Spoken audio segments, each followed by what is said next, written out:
Alerte coronavirus. Attention, attention, le coronavirus se transmet très facilement et fait des ravages. Pour l'éviter, le port du masque de protection est obligatoire en tout lieu. Dans l'administration publique ou privée, dans les réunions, les rencontres, dans les marchés, les magasins, les boutiques et lors des déplacements, le port du masque est obligatoire. Même dans les lieux privés, dès lors que l'on n'est pas seul, le masque doit être le fidèle compagnon. Mais attention, le port de masque de protection ne dispense nullement d'appliquer les autres mesures de prévention, notamment le lavage des mains à l'eau et au savon et l'observance de la distance de sécurité sanitaire d'au moins 1 mètre entre personnes. Enfin, s'abstenir de porter des gants en vue du lavage régulier des mains à l'eau et au savon ou de l'application de gel hydroalcoolique. Pour tout savoir sur l'épidémie du coronavirus au Bénin, rendez-vous sur le site web www.gouv.bj/coronavirus. Ceci est un message du gouvernement de la République du Bénin. Patrice Talon, accueilli comme un prince à Abomey ce week-end dans le cadre de sa tournée nationale. Les populations de la cité royale lui ont exprimé leur joie de voir le Bénin se transformer. Quinzaine nationale de l'emploi, Modeste Kérékou donne le top de la 9e édition et parle des différentes initiatives prises pour accompagner les jeunes, notamment sur le chemin de l'entrepreneuriat.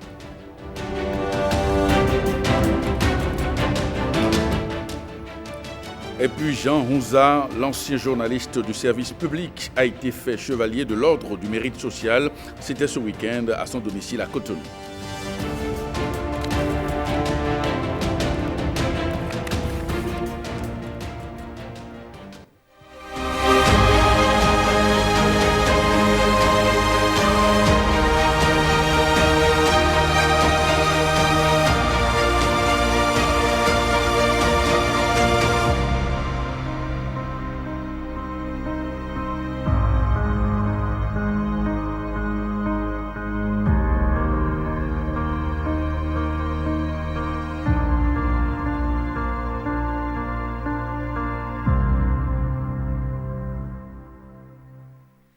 Bonsoir et bienvenue à cette édition qu'on démarre par la tournée nationale du président de la République. Patrice Talon et sa délégation sont dans le zoo. Et ce week-end, ils étaient dans plusieurs communes, notamment Agbanizou, la commune naguère encore enclavée, est désormais traversée par une route nationale en cours d'achèvement. Celle-ci n'a pas manqué de faire l'unanimité dans les allocutions du jour. On va retrouver James Ilambagidi, Ernest Titegou et Mohamed Bian.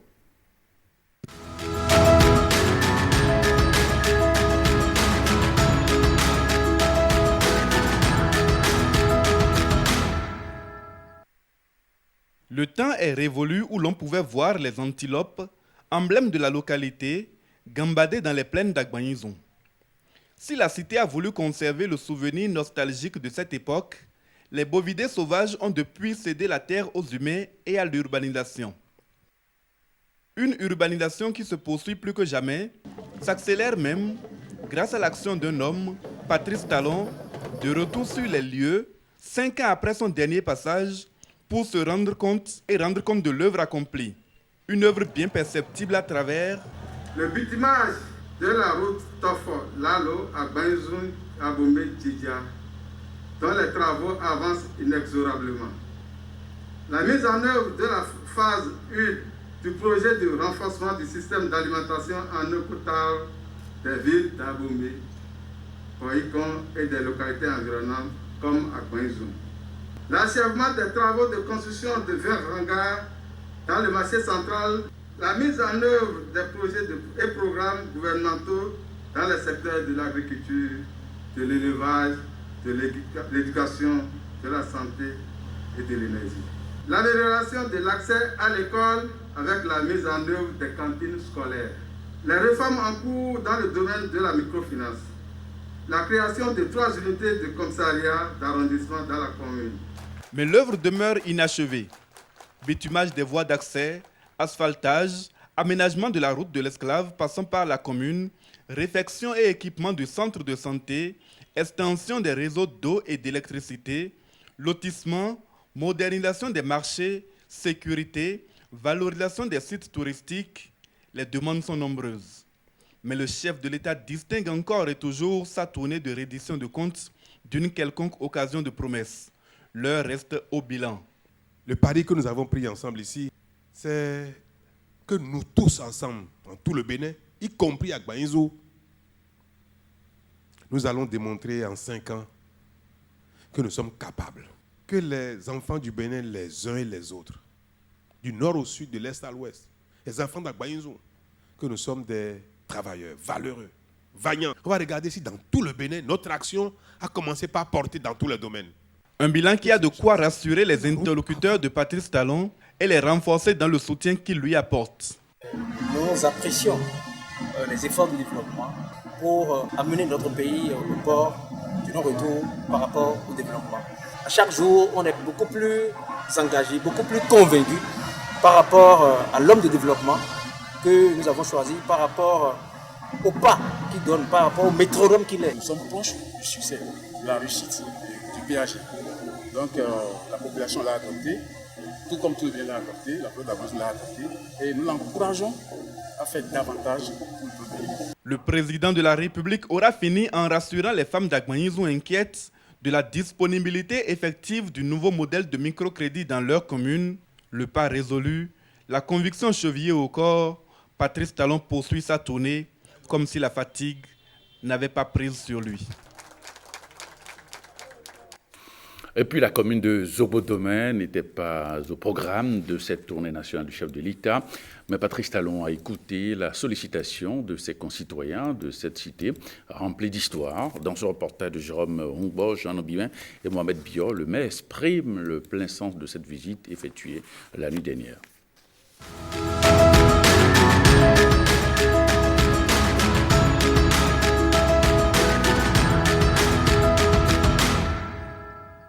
Vous êtes venus nous visiter un soir, une nuit, en pays fond.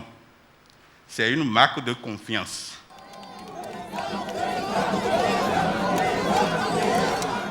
Patrice Talon à Zobo-Domaine le soir. L'historique marque de confiance est renouvelée. Traduire un projet de société en programme d'action, l'exécuter et venir rendre compte à ses mandants. Cette démarche du chef de l'État, ses concitoyens de Zobo-Domaine la qualifient d'exemplaire. Aucun domaine d'exécution des réformes n'a échappé à la séance. Mais avant même que le chef d'orchestre ne fasse sa communication, Zobo-Domaine avait déjà dressé le bilan d'une bonne partie des réalisations dont elle a bénéficié. Dans le domaine de l'agriculture, l'aménagement des bas-fonds pour la riziculture, à hauteur de 3 milliards, a impacté plusieurs localités de Zobo-Domaine. Dans le domaine de la santé, on ne saurait passer sous silence que sur les 3 arrondissements de notre commune qui étaient sans centre de santé, 2 commencent par trouver une solution. Plus de 50% de nos pistes sont annuellement entretenues grâce au programme d'entretien des pistes cotonnières. Aujourd'hui, le tronçon Kana-Wedem-Carrefour-Sogbo-Aliko est presque achevé et bitumé sur environ 10 km, restaurant ainsi l'histoire qui relie Zobo-Domaine à Abomey et à Gbaïnzou. La dématérialisation de tous les actes de l'état civil, avec l'installation de l'unité communale pour l'identification des personnes, la dématérialisation du paiement des factures d'électricité et d'eau sont désormais une réalité. 5 de nos arrondissements sur 11 ont été dotés de commissariats avec un poste avancé à Bolame dans Domaine. Il n'y a pas de tourisme sans circuit touristique. Vous avez démarré en demandant la réhabilitation de la route des esclaves qui passe par Akiza. Les populations de Zobo-Domaine du plateau de Dahomey vous demandent de poursuivre l'œuvre par l'aménagement de la route de la résistance qui mène de Kana à Kokissa au bord du fleuve Wémé. Le défi majeur de Zobo-Domaine reste le développement du tissu économique pour sortir les jeunes du chômage. Plus rien ne sera comme avant et progressivement, les vides seront comblés, a rassuré Patrice Talon. Son passage à Zobo-Domaine n'a laissé l'ombre d'aucun doute sur son engagement à restaurer les acquis et les glorieux vestiges historiques de cette terre. La population de Zogodomé a compris d'ailleurs d'avance et le président est revenu sur beaucoup de précisions et nous avons compris que depuis près de 5 ans, le pays était en chantier. Et la démarche que le président a adoptée doit être un exemple pour tout homme bien organisé dans sa société. Et nous avons compris que si il faut bien gérer, il faut d'abord un temps pour planifier les choses, il faut un second temps pour les exécuter et un troisième temps pour venir rencontrer ceux pour qui on travaille. Et c'est ceux-là qui nous donnent encore des directives pour qu'on puisse améliorer ce qui n'a pas été bien fait. Il a eu l'humilité de dire exactement ce qui ne va pas et ce que le peuple constate. Tout est très bien et tout a suivi son péage normalement. C'est avec satisfaction que j'ai participé à cette séance. On avisera. Et pour témoigner toute sa confiance renouvelée, Zogodomé, par cette offre artistique, invite Patrice Talon à prendre la force, la sérénité et l'assurance de l'éléphant pour avancer et construire les balises solides pour le développement du Bénin. Et puis le chef de l'État était également hier à Abomey où il a reçu un accueil chaleureux. C'était pour sa population une occasion de remercier le président de la République pour ses actions à la tête de notre pays. William Tchoki, Mathieu Sokenou, Mohamed Bio.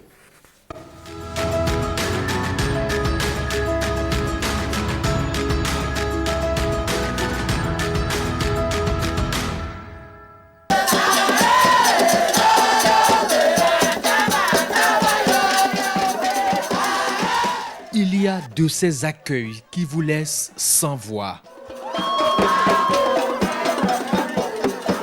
Une hospitalité légendaire des anciens royaumes africains à Abomey, c'en est un. La cité des Webadjavi, outre ses combats expansionnistes, devrait aussi faire face à un ennemi redoutable, le manque de l'eau potable. Un ennemi qui est vaincu des siècles après par Patrice Talon. Aujourd'hui, il se rend sur cette terre qui entend célébrer son quinquennat.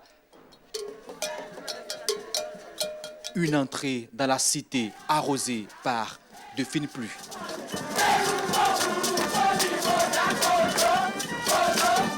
Ancienne capitale du royaume du Dahomey, Abomey aujourd'hui, chef-lieu du département du Zou, retrouve grâce aux actions du PAG sa grandeur. Nous pouvons affirmer que la métamorphose qu'impriment vos nombreuses actions force l'admiration. Monsieur le Président de la République, tous les Webadjavi, par ma voix, vous disent un grand merci. Merci pour votre détermination dans la lutte implacable contre la corruption, le régionalisme, l'injustice, tant de fléaux qui constituent un frein au développement harmonieux de nos régions respectives. La restauration du patrimoine matériel et immatériel à travers l'épopée des Amazones, la réhabilitation des anciens palais royaux, véritable vestige du passé glorieux du royaume du Dahomey. Un ensemble de réalisations qui redonne à cette ville-musée tout son attrait touristique.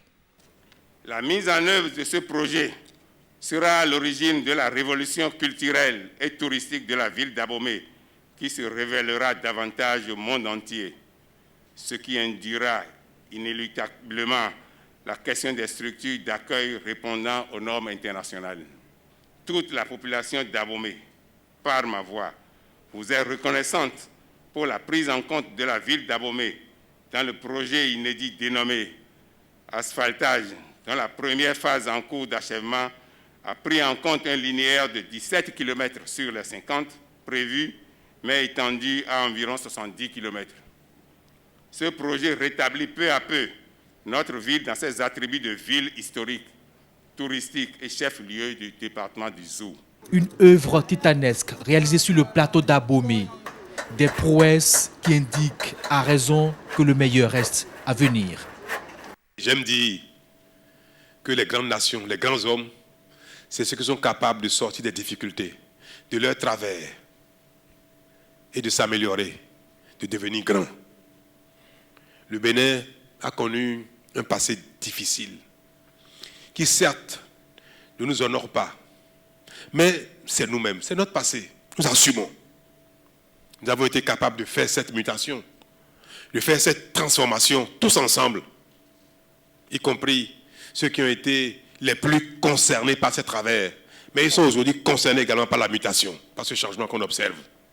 C'est la marque des grands hommes, c'est la marque des grands peuples. Et j'en suis fier.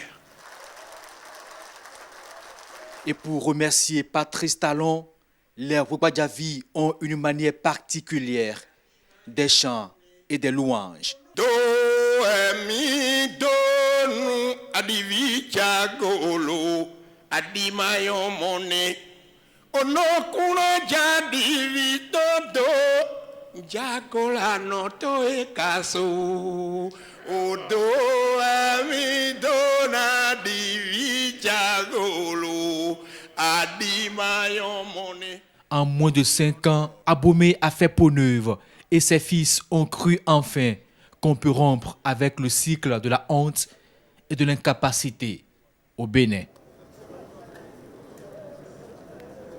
La délégation présidentielle était également hier à Djidja, le plus grand grenier du département du Zou, que Patrice Talon a fait escale avec sa délégation. Plus de précisions, vas-y Rome, Hongbo, Jean-Obdimé, Mohamed Bio.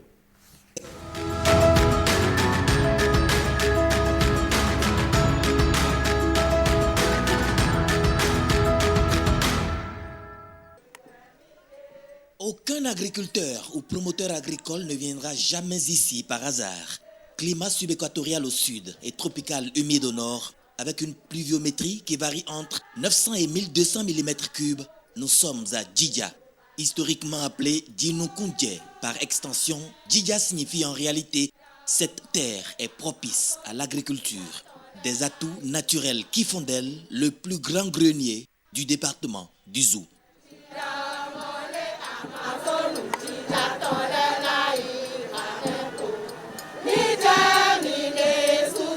Pour des résultats perceptibles et éloquents en si peu de temps et dont elle est aussi bénéficiaire, Djidja offre son hospitalité empreinte de reconnaissance à Patrice Talon. 2 mois seulement après votre investiture, vous avez mis un accent particulier sur la concrétisation de la politique nationale de décentralisation et de déconcentration PONADEC en rendant fonctionnels les 12 départements du Bénin. Cette décision nous permet à Djidja de prévoir et de réaliser chaque année un nombre important d'infrastructures qui améliorent de façon remarquable l'accès des populations aux services sociaux de base. S'agissant des infrastructures routières, votre gouvernement a démarré le bitumage de la route Abomey-Djidja et de la bretelle Boycon-Mouillon pour le plus grand soulagement de nos populations abandonnées depuis les indépendances. Le slogan a donc changé et la dame qui a pris Zémidjan pour se rendre à Djidja ne vient plus poussiéreuse, mais plutôt tchéquée.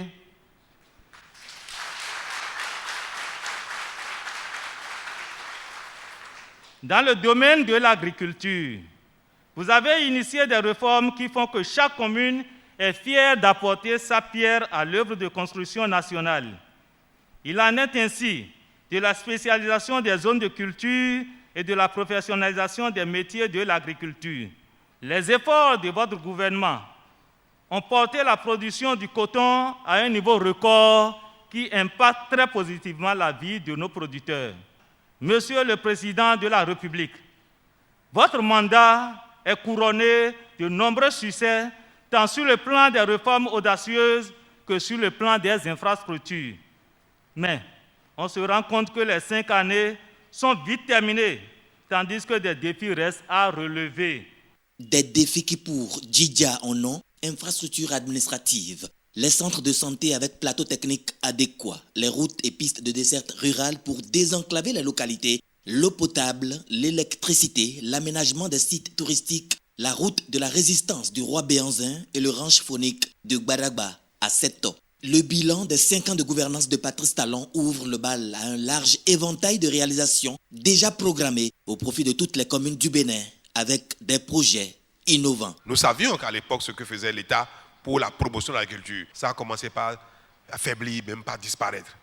Mais ça y est, ça repart à nouveau. Et l'appui de l'État, le programme qui vient de commencer à peine il y a 1 ou 2 ans, mais qui va s'intensifier dans les 2-3 ans à venir, permettait aux producteurs agricoles d'avoir de plus en plus accès à la modernisation du travail agricole, à la mécanisation. Les gens seront formés. On va leur fournir des outils qui vont alléger leur travail. Des intrants, des semences. Il y a beaucoup d'endroits pour la culture maraîchère, ceux qui sont dans le riz consort. Dans l'histoire du Bénin, l'État n'a jamais mis autant d'argent pour financer le crédit agricole. Plus de 100 milliards, avec plus de 50 milliards de garanties que les producteurs pourront solliciter. Certains pays d'Afrique ont demandé aux banques internationales que vraiment à cause de Covid, à cause des dépenses nouvelles, à cause de l'impact sur l'économie, que de permettre que ce que les pays ont emprunté depuis et qu'ils vont payer, que d'accepter qu'on ne les paye pas. Pour pouvoir prendre l'argent qu'on utilise pour payer les dettes, on va utiliser cet argent pour faire face à nos problèmes d'aujourd'hui. Et le Bénin a refusé. Notre Bénin d'aujourd'hui là. Parce que le territoire du Bénin est petit, c'est vrai. 11 millions d'habitants. Mais nous sommes une grande nation, un grand peuple, un grand pays. Et nous savons honorer nos engagements. Nous savons payer nos dettes depuis. Et nous payons toutes nos dettes depuis. Vous avez dû entendre, le Bénin a levé sa voix dans le monde pour dire que le Bénin n'est pas d'accord. Que nous ne voulons pas ça. Nous allons continuer de payer nos dettes. Parce que c'est en payant sa dette qu'on montre qu'on est crédible, qu'on montre qu'on est riche, qu'on montre qu'on peut nous prêter de l'argent. La commune de Djidia fait plus de 41% de la superficie du département du Zou, d'où toute la justification pour Patrice Talon et son gouvernement de mettre un accent particulier sur le développement de cette commune. On reste à Djidia où nous proposons de suivre la réaction de quelques citoyens après la visite du chef de l'État. On les écoute au micro de Jérôme Mouba. Les régimes successifs ont fait croire que des intentions pouvaient être réalisées. Mais c'est avec ferveur, c'est avec surprise agréable que nous constatons que la route est pratiquement bitumée aujourd'hui. Et donc beaucoup de projets sont en train de prendre corps. Et donc nous sommes très positifs à Djidia par rapport à ce qui a été réalisé pendant ces 4 dernières années. Et nous rêvons, nous soutenons qu'il faut que ça se poursuive, absolument. Parce que là, quand vous voyez le début, vous devez projeter la fin. Généralement, je peux dire qu'il y a un grand progrès. Par rapport aux années antérieures, il y a un grand progrès. Je suis très heureux, je l'ai écouté. Il est vrai, Paris ne s'est pas construit en un jour. Donc, comme il a dit, et tout le Bénin est en chantier et Djidia n'est pas du reste. Et on est conscient, on est rassuré. Et que tout sera fait, tout ce qu'il a dit, il va le faire. Mon message est que d'être serein et de soutenir l'action du gouvernement. Parce qu'il y a du sérieux dedans. Donc j'invite toute la population à le suivre et il y aura la concrétisation après. Domaine de l'énergie, domaine de l'eau, domaine agricole, et domaine des infrastructures, de loisirs, de sport, et avec la rigueur et une autre vision, une autre approche de gestion, les impôts collectés servent effectivement à la communauté. L'appel à la population, c'est d'être serein, d'être confiant à l'avenir. Ce que je retiens, c'est que le chef de l'État, vous savez, il y a 5 ans, il était passé ici, a fait des promesses aux populations, a fait des promesses pour tout le pays. Et je pense que de manière globale, et la population l'a écouté maintenant dans sa reddition de comptes. La population, comme vous l'avez constaté dans la salle comme à l'extérieur, elles sont très satisfaites. Elles ont maintenant espoir que leur pays est sur les rails et que maintenant elles peuvent dormir pour savoir que le Bénin se développe et que leurs progéniture, c'est-à-dire ne vont pas souffrir comme elles ont souffert pendant des dizaines d'années qui sont passées. Depuis 1960, elles ont constaté, elles ont perdu espoir. Donc là, à partir de 2016, l'espoir par rapport à ce qui se fait depuis 4 ans, l'espoir renaît. Donc elles ont vraiment, vous avez, elles chantent, elles sont dans la joie, elles sentent que maintenant le meilleur est à espérer. Nous avions envisagé de faire ressortir un certain nombre de préoccupations. Ces préoccupations-là sont sorties et surtout, nous avons eu des réponses satisfaisantes.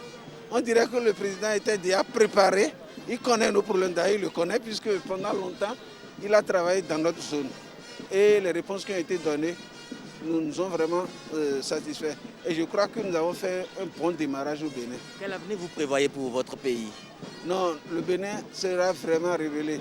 Bon, la révélation du Bénin, nous l'avons commencé, mais on sera un grand pays. Tel que nous sommes partis, les bases jetées, je crois que le reste, ça nous permettra de devenir un grand pays. D'abord, nous l'avons commencé. Et je crois que encore d'ici 5 ans, 10 ans, le Bénin fera de merveilles. Et puis, nous allons retrouver le ministre porte-parole du gouvernement, Maître Alain Ronlard, qui fera le point de cette visite du chef de l'État dans le zoo en ce qui concerne ce week-end. On l'écoute au micro de Jérôme Bois. Ce que j'observe, c'est que les populations des localités visitées aujourd'hui, à savoir Djidja, Agbaïzou, Abomey et puis Zobodomé, se sont déjà appropriés le programme d'action du gouvernement, se sont appropriés les résultats obtenus et ont permis au président de la République d'aller plus loin dans l'explication des motivations de nos grandes réformes. La chose est comprise. Cela veut dire que ces populations suivent et elles sortent de plus en plus massivement pour témoigner de l'intérêt et de la pertinence de la démarche.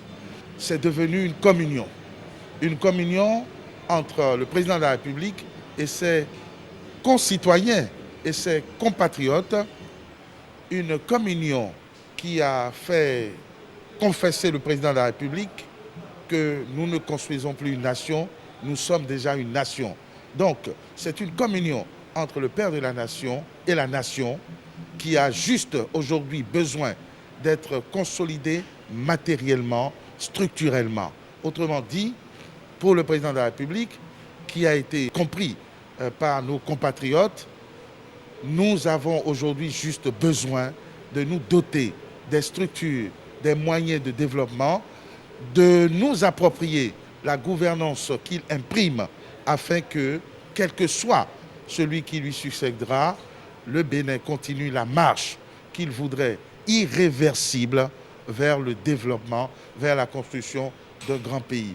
Je crois que c'est ce qu'il y a lieu de retenir aujourd'hui et je pense que la pertinence de la démarche du président de la République se confirme davantage quand je vois que la tournée projetée pour visiter 54 localités voit s'accroître les communes qui demandent et qui redemandent. Quand je vois les gens qui sortent malgré les alertes et les avertissements que nous donnons, cela veut dire que le peuple du Bénin est debout et a adhéré au président de la République, a adhéré à la vision de développement proposée par le président de la République et son gouvernement. Et je crois que c'est une très bonne chose, c'est à saluer et nous ne pouvons qu'encourager le président de la République à conserver ce pas alerte pour faire le tour. 54 localités prévues pour être visitées, on en a rajouté 6 ou 7 déjà.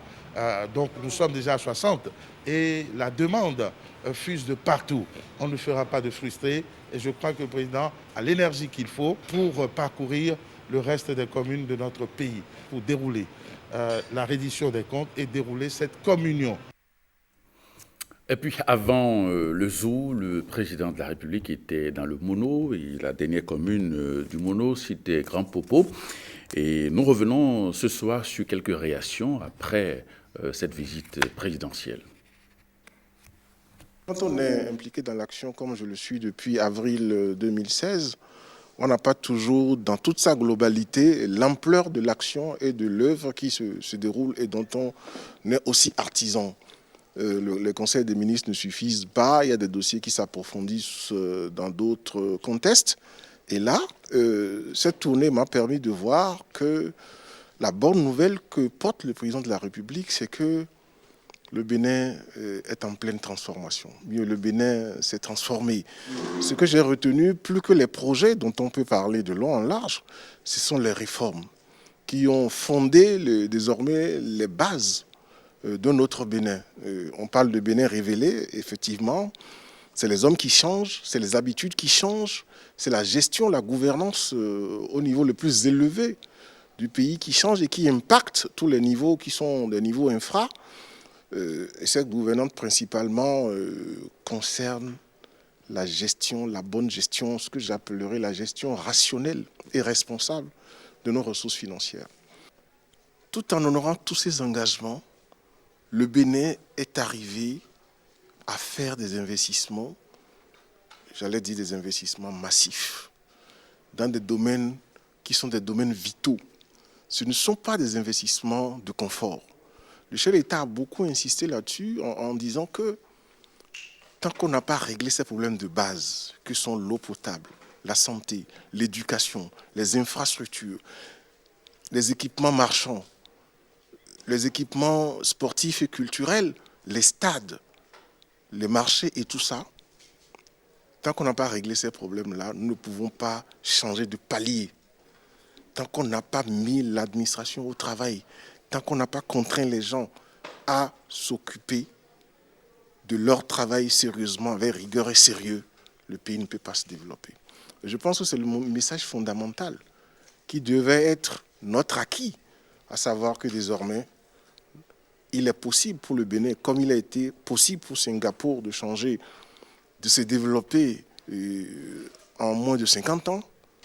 Si nous avons fait ce chemin en moins de 5 ans, 200 km de voiries asphaltées, des milliers de kilomètres de voiries interurbaines, de routes interurbaines, si vous voulez, 35 marchés, 22 stades, une cité ministérielle, une cité administrative et plein d'autres investissements, les cantines scolaires, le domaine sanitaire, le recrutement des professeurs. J'ai été totalement impressionné par l'ampleur de ce qui a été. Je me suis demandé quel temps le chef d'État a pu trouver pour piloter tous ces secteurs-là. Et c'est ça qui m'a impressionné dans ce tour que je viens de faire avec le chef de l'État. Et je suis fier d'avoir participé à cette œuvre-là. Je suis encore plus fier d'être béninois. Et je pense que les populations ont compris que cet effort, ce n'est pas un cadeau donné par le président de la République.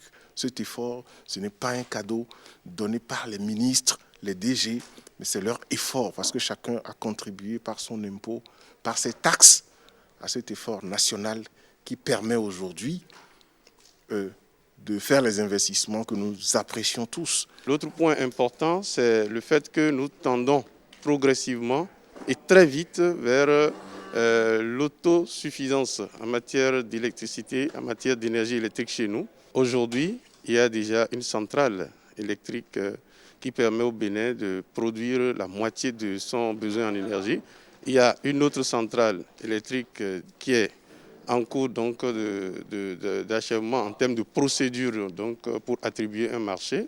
Et il y a à côté de ceci la réhabilitation de toutes les anciennes petites usines qui existaient dans le pays et qui ne fonctionnaient plus pour produire de l'électricité.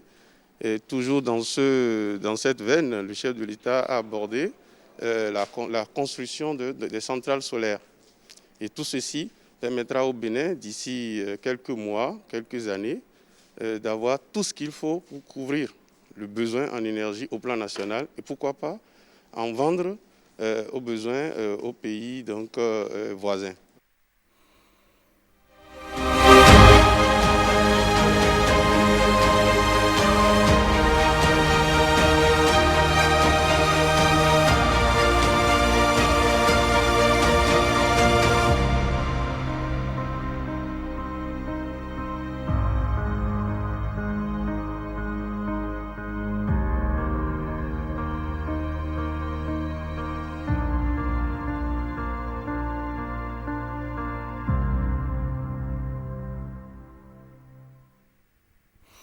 Direction le parc national W, où 33 nouveaux rangers rejoignent l'équipe de la brigade spéciale de lutte anti-braconnage du parc. Alors, ils ont été retenus à la suite d'un test de présélection en septembre dernier. Les récipiendaires ont reçu le diplôme au cours d'une cérémonie solennelle à la base opérationnelle du complexe W Bénin à Al-Fakwara, Blaise Adampo, Judikel Aïna. Ils ont connu des moments très difficiles durant leur formation. Aujourd'hui, c'est l'heure de la récompense et de la joie. Les Rangers du Parc national d'Ouvé, la 3e promotion, sont présentés aux autorités administratives et surtout au chef de la brigade de la lutte anti-braconnage de cette réserve. Bienvenue dans la famille des Rangers. Félicitations à vous. Les 33 qu'on a eu là, c'était 33 gars sur les 600 qui ont passé la sélection. Donc on a pris le temps de les former intelligemment, difficilement. C'est une formation qui est très intense, qui demande beaucoup au niveau mental et au niveau physique. Et avec mon adjoint Karim et puis les assistants instructeurs qui nous ont été affectés du Parc W, nos amis béninois, on a mené à bien cette mission et le résultat est là, quoi. Béret vert posé sur la tête, certificat de fin de formation en main. C'est le couronnement de 2 mois de formation au centre de formation des Rangers du Parc national d'Ouvé. Ils sont conscients de la tâche qui les attend, ces nouveaux Rangers. À mes camarades, je voudrais dire, pour finir, mettons-nous au travail pour le rayonnement de notre parc et la concrétisation des belles initiatives de African Park. Pour moi, c'est une première phase qu'ils ont fait. Ils vont acquérir de l'expérience sur le terrain. Ils vont aller sur le terrain, s'exercer et on va continuer les formations en continu.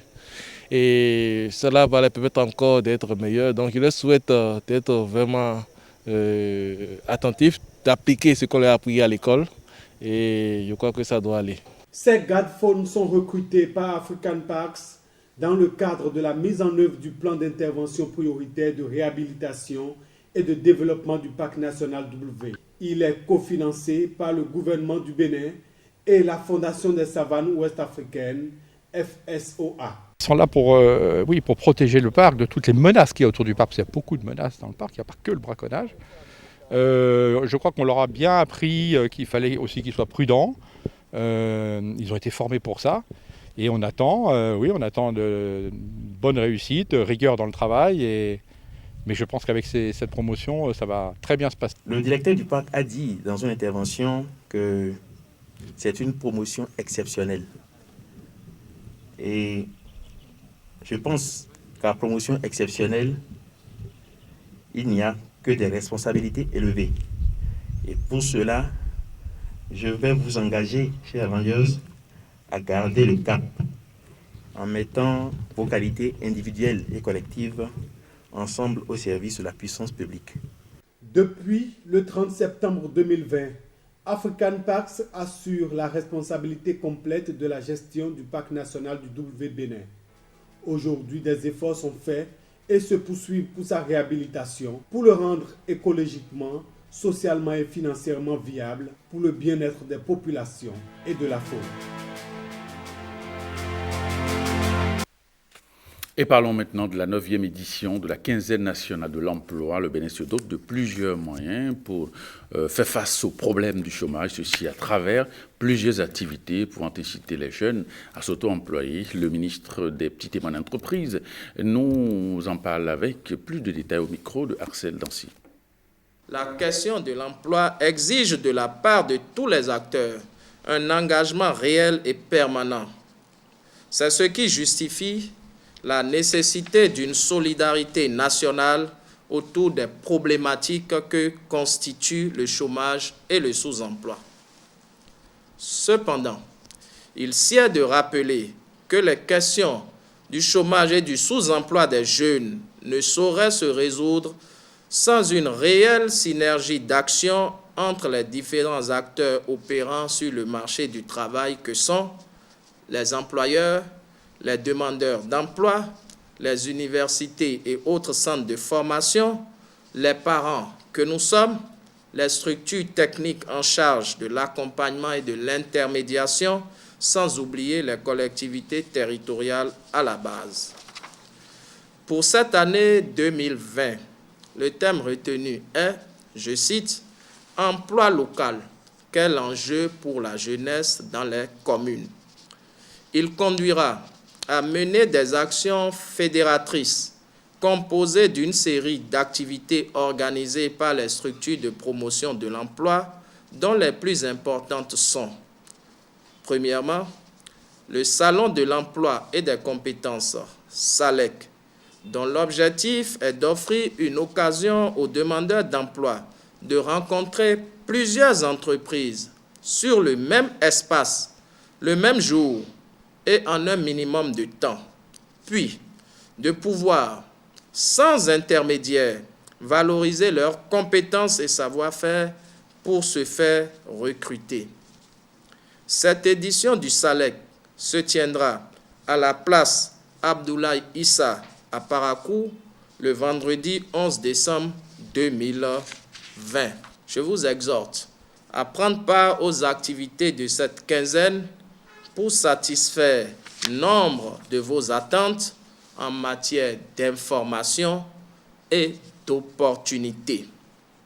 C'est sur cette note d'exhortation que je déclare officiellement lancée la 9e édition de la quinzaine nationale de l'emploi qui se tiendra du 30 novembre au 11 décembre 2020 sur toute l'étendue du territoire national. Une nouvelle entrée dans l'ordre national du Bénin. Il s'agit de l'ancien journaliste de l'ORTB, Jean Honza, qui a été fait vendredi dernier chevalier de l'ordre du mérite social à son domicile à Cotonou. C'était en présence des parents et amis du récipiendaire qui a eu, vous le savez, un parcours exceptionnel. Le Nek Abouazarou nous en dit un peu plus. Le journaliste à la retraite Jean Honza est fait ici chevalier de l'ordre du mérite social. Un couronnement pour la riche, brillante et lointaine carrière de ce professionnel hors pair, un des pionniers de la presse béninoise. La nation témoigne ainsi sa reconnaissance à l'un des premiers cadres recrutés et formés dans l'audiovisuel en France au lendemain des indépendances africaines et qui a eu à servir son pays avec détermination et patriotisme. Vous faites partie des premiers cadres formés après les indépendances pour suppléer les colons dans l'administration. Ce rôle, vous avez bien su le jouer avec abnégation et responsabilité. Votre parcours à lui seul résume votre engagement pour l'Afrique après les indépendances, pour sa notoriété, pour ses valeurs et sa culture. Soyez félicités pour cette part active que vous avez prise dans le développement du Bénin. Recevez au nom du président de la République, grand maître de l'ordre, au nom de Madame la grande chancelière de l'ordre national du Bénin et en mon nom propre, nos vives et chaleureuses félicitations. Ancien directeur général adjoint de la radiodiffusion nationale du Dahomey, ancien rédacteur en chef et directeur des programmes de Radio Cotonou, ses écrits ont aussi marqué l'histoire du journal L'Aube Nouvelle, actuel quotidien La Nation. Jean Honza a également eu à porter haut l'étendard du Bénin à RFI, où il a été conseiller artistique, chroniqueur et présentateur vedette du magazine agricole Paysans sans frontières, avec un passage en qualité de chargé de cours à l'Institut national de l'audiovisuel de Brie-sur-Marne et une immersion professionnelle à BBC. La matérialisation de sa décoration intervient 48 ans après la prise de la décision grâce à un reclassement de décret. Un ouf de soulagement pour le récipiendaire. Je suis très heureux. Je ne vais pas cracher dans la soupe. Je la mange avec avidité. Ainsi donc, je suis, comme bien des gens, peut-être parmi vous ici, je suis moi aussi chevalier. Hein?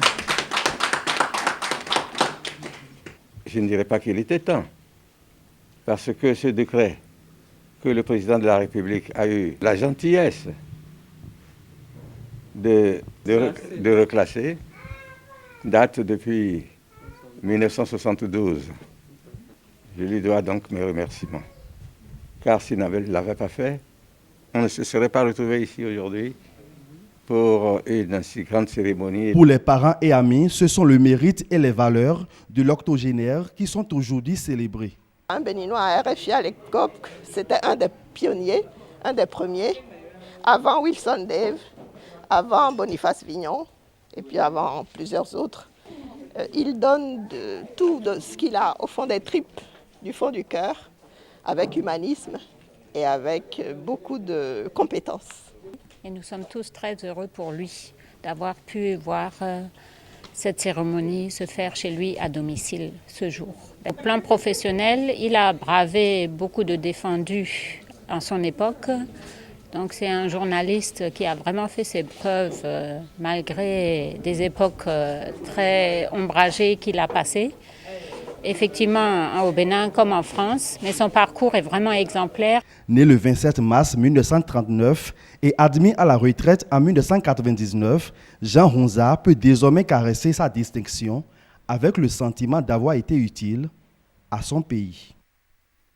Mais bravo à notre aîné dans la profession. Ce journal se refait. Merci de votre fidélité. À 23h30, Rachida Biomaman sera dans ce studio pour le JT Soir. Merci et à très bientôt.